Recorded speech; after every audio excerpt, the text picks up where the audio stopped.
So let's stay on the journey. So you've now started to do this. You do a small buy at a door, which is, the kind of like the test purchase, but then it develops from there, and you start becoming much more embedded into kind of like quite dangerous, risky situations. Yeah, I mean, it just kept developing and developing because it's my presence in that marketplace, really, and the presence of people like me, which meant that the marketplace became rapidly more dangerous. And so, being interrogated and threats of violence just became the regular thing, really. How did you deal with that? So when someone's threatening you, I mean, do you give me some sense of how vulnerable you were feeling? Well, I'll give you one example. I remember for an operation in Nottinghamshire, there was lots of pressure because I think it was 2003, so there was lots of gun violence going on because there's a gangster, Colin Gunn, was at war with everybody else, so there was lots of violence going on at the time. His team, the Bestwood cartel, was literally at war with everybody, and there were daily shootings going on. Now, I didn't get anywhere near his gang, but there was pressure on me to find intelligence about what was going on.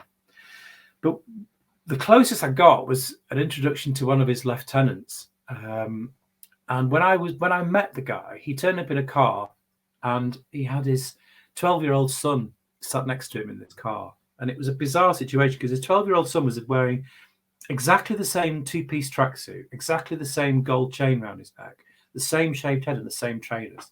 He was like he turned his son into a mini me, and he was bringing him along, obviously, to teach him the business, I think.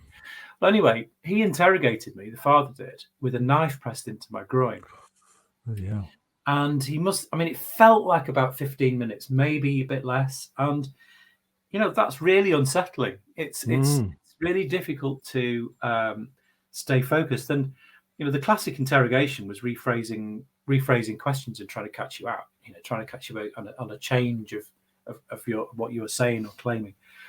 But by that point, I was quite well referenced into that community, and I knew lots of people I could say knew me. So it wasn't too difficult, but it is. You still have the heart pounding and the fear.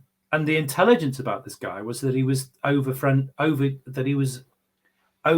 his knife, that he liked to cut people. Right. To the point that Colin Gunn had apparently taken him into a field, stripped him naked and put a shotgun in his mouth to warn him not to be so haphazard with his knife. And this had happened just before this. So it was really, really intense moment. Anyway, after the uncomfortable conversation, and he removed his blade, he sold to me, and so I was into that. I was into him then. I was gathering evidence against him.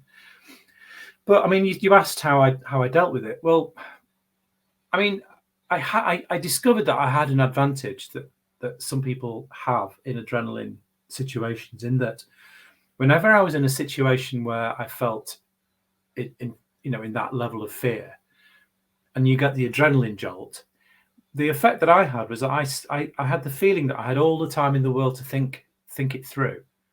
Right. That time actually slowed down, and that I had this sort of, I had the fear and I had the heart pounding, but I also had this feeling that it's fine because I've got all the time in the world to think this through. And it's obviously that's just an effect of the thought speeding up from the adrenaline, but it just made it feel like it was slowing down. So I think that was probably an advantage I had. And is that something that you were aware you had? I mean, that's quite I've heard that often, from people who obviously are quite high pressure situations, particularly running operations and things, is that, sometimes the more pressure, the calmer they are. Yeah, it felt like I just, that you'd had a sudden burst of super thinking. Yeah, and I've discovered this a few years before. I think only 1997 was the first time I thought I was going to die, when someone answered the door to me with a samurai sword and put that to my throat. Goodness. And yeah, it's terrifying, but I never doubted I could think my way through it. I suppose there's a slight cockiness to it. And in fact, the first time, the guy with the samurai sword, I came away from that with my heroin in my hand, walked a few meters, and another guy had stuck a knife towards my stomach and tried to rob me for the heroin I'd just bought. So, talking about being out of the frying pan and into the fire, that was an unusual day at the office, so to speak. But I remember when I ran away from him, because I just ran backwards away from him as he was shouting after me, "No, just come here a minute." Like, no. But when I went back to the debrief for that, I was giggling. I was I enjoyed that. I have to admit it. I enjoyed that experience. As the years went on, I got more and more weary. It got harder, and I wasn't giggling anymore. But right. the younger I was, the more I seemed to enjoy it.